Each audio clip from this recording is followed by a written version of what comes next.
అందరికీ నమస్కారం. మనం దారపల్లి అభయారణ్యంలో ఉన్నాం. ఇక్కడ చాలా అరుదైన మొక్కలు ఉంటాయి అన్నమాట. ఇది ఎర్ర జిరసల పేరు మామూలుగా అని పిలుస్తారు. ఇక్కడ వీళ్ళు ఏం చేస్తారంటే దీన్ని ఆకుల్ని కషాయం కాచుకుని తాగుతారు. కీళ్ళ నొప్పులు తగ్గిపోతాయి అన్నమాట. ఒళ్ళు నొప్పులు, మోకాల నొప్పులు అలాంటివి ఉన్నాయనుకోండి, ఇవన్నీ కషాయం కాచుకుని కషాయం చేసే పద్ధతులు తెలుసు. ఒక 10 లీటర్లు నీళ్ళు వేసి 1 లీటర్ మరిగిస్తారు అన్నమాట. ఆ లీటర్ నీళ్లు ఒక సంవత్సరం పాటు నిల్వ ఉంటాయి.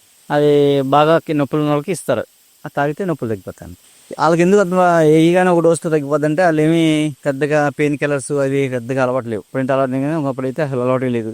ఇది ఇలాంటివి తాగంగానే పనిచేస్తాయి వాళ్ళకి. మనకేమవుద్ది, మనం పెయిన్ కిల్లర్స్, స్టెరాయిడ్స్, కార్టిజోన్స్ ఇంకా ఇంకా రకరకాలైన దారుణమైనవన్నీ వాడేసాం. మన విషయాలు వాడేసి బాడీలో అన్ని టాక్సిన్స్ పెరిగిపోయి ఉన్నాయి. మనకేంటంటే మనకు ఒక డోసు పనిచేయదు. మనం 1 నెల, 2 నెలలు, 3 నెలలు, 6 నెలలు తాగితే కానీ అంతా డిటాక్సేషన్ అయ్యి అప్పుడు కానీ నొప్పులు తగ్గవు. ఒక డోసుతో తగ్గిపోద్ది అంటే అర్థం ఏంటంటే వీళ్ళకి ఒక డోసు తగ్గిపోద్ది, మనకు ఒక 100 డోసులు పడాలి. అంటే మనకి వాళ్ళకి తేడా, మన బాడీకి వాళ్ళ బాడీకి. మన బాడీ కెమికల్కి ఎక్స్పోజ్ అయిపోయింది బాగా. అలాగే మన బ్రెయిన్లో ఆలోచన కూడా పాడైపోయాయి. వీళ్ళకి ఎంత ప్యూరిటీ ఉంటుంది కాబట్టి వీళ్ళకి ఏదైనా అడవి ఈ వనమూలికలు వాళ్ళకి పనిచేసేంత స్పీడ్గా మనకు పనిచేయడం, మనకి పనిచేస్తాయి కొంతకాలం. నేను పనిచేయడం ఉండదు.